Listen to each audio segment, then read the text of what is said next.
Loan का किस्त जमा करने गई नाबालिग से एजेंट व कर्मियों ने किया दुर्व्यवहार, आहत बच्ची ने जहर खाकर दी जान। केस पर माइक्रो क्रेडिट के कर्मी पर लगा गंभीर आरोप, जांच में जुटी पुलिस। हजारीबाग में लोन का किस्त जमा नहीं करने पर फाइनेंस कंपनी के कर्मी द्वारा गर्भवती का उसके ट्रैक्टर से कुचलकर हत्या का मामला अभी शांत भी नहीं हुआ था कि एक बार फिर चतरा में नॉन बैंकिंग कंपनियों के गरीबों पर कहर ने कानून व्यवस्था पर गंभीर सवाल खड़े कर दिए हैं। यूँ कहें कि चंद नॉन बैंकिंग कंपनियों के बेलगाम कर्मियों के गैरकानूनी करतूतों ने पूरे बैंकिंग व्यवस्था को कटघरे में ला खड़ा कर दिया है। ऐसा एक सनसनीखेज मामला चतरा में प्रकाश में आया है, जहां केस पर माइक्रो क्रेडिट नामक कंपनी में लोन का किस्त जमा करने गई नाबालिग बच्ची ने नॉन बैंकिंग कंपनी के कर्मियों की प्रताड़न और दुर्व्यवहार से तंग आकर अपनी जान दे दी।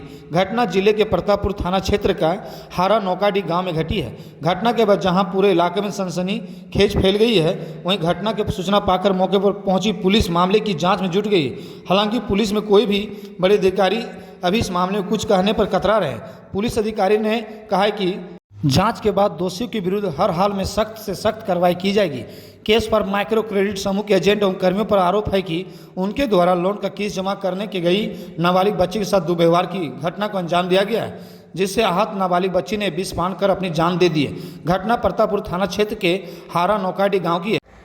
घटना प्रतापपुर थाना क्षेत्र के हारा नौकाडी गांव की है, जहां मृतिका राम रुच्छा भारती की 17 वर्षीय लड़की रूबी कुमारी काल्पनिक नाम ने आत्महत्या की घटना को अंजाम दिया है। मृतिका की मां के अनुसार उसकी बहू शांति देवी केस पर माइक्रो क्रेडिट समूह में से लोन ली थी। लोन का किस्त प्रत्येक सप्ताह चुकाया जाता था। इसी निमित्त शुक्रवार को भी केस पर माइक्रो क्रेडिट के एजेंट सुनील पासवान अपने सहयोगी के साथ किस्त वसूलने हारा नौकाडी गाँव गया था। मृतक अपने भाभी के लोन का किस्त जमा करने उसके पास गई थी। इसी दौरान केस पर माइक्रो क्रेडिट कंपनी के एजेंट सुनील पासवान एवं उसके सहयोगी ने नाबालिग बच्ची के साथ गाली गलौज, छेड़छाड़, दुर्व्यवहार की घटना को अंजाम दिया। परिजनों के अनुसार अपने साथ हुए दुर्व्यवहार से आहत रूबी कुमारी घर आई और विषपान कर ली, जिसके बाद अनान फनान परिजन उसे सदर अस्पताल चतरा ले गए, जहां प्राथमिक उपचार के बाद उसकी गंभीर हालत देखते हुए चिकित्सकों ने उसके हजारीबाग रेफर कर दिया। लेकिन हजारीबाग जाने के दौरान रास्ते में रूबी की जान चली गई। इस सनसनीखेज मामले में मृतक के परिजन के बयान के आधार पर पुलिस मामले की जाँच जुट गई है। हालांकि पुलिस के कोई भी बड़े अधिकारी इस मामले में कुछ भी कहने पर कतरा रहे हैं। पुलिस निरीक्षक सह थाना प्रभारी लव कुमार ने कहा कि मामला संगीन है। जांच के बाद दोषियों के विरुद्ध सख्त से सख्त कानूनी कार्रवाई की जाएगी। इधर मामला उजागर होने के बाद केस पर माइक्रो क्रेडिट नॉन कंपनी के आरोपी कर्मी सा सहयोगी फरार है, जिससे पूरे मामले में एक गंभीर सवाल खड़े हो रहे हैं। सवाल यह खड़ा हो रहा है कि नॉन बैंकिंग कंपनी आखिर किसके इशारे पर और किसके संरक्षण में दिन गरीबों और आम लोगों के साथ दुर्व्यवहार की घटना को अंजाम दे रहे हैं। क्या किस्त वसूली प्रक्रिया में कानूनी प्रावधानों का अनुपालन की बाध्यता है?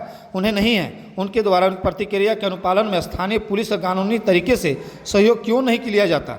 क्या ये कंपनी आरबीआई के नियमों से ऊपर है? बहरहाल मामला जो भी हो, इसका खुलासा जांच रिपोर्ट आने के बाद ही होगा। लेकिन इस बात को भी तनिक से इनकार नहीं किया जा सकता कि पिछड़े और नक्सल प्रभावित इलाकों में आज कई ऐसे नॉन बैंकिंग कंपनी कार्यरत है जो गरीबों असहाय लोगों को मोटी रकम ब्याज के रूप में देकर नियम विरुद्ध वसूली करते हैं। इतना ही नहीं, पैसे नहीं देने पर उनके प्रताड़ित भी कर रहे हैं। ऐसे में अब देखना दिलचस्प होगा कि पुलिस इस सनसनीखेज मामले, गंभीर मामले को कार्रवाई करती है या फिर अन्य फाइलों की तरह मामला सिमट कर भेंट चढ़ जाता है।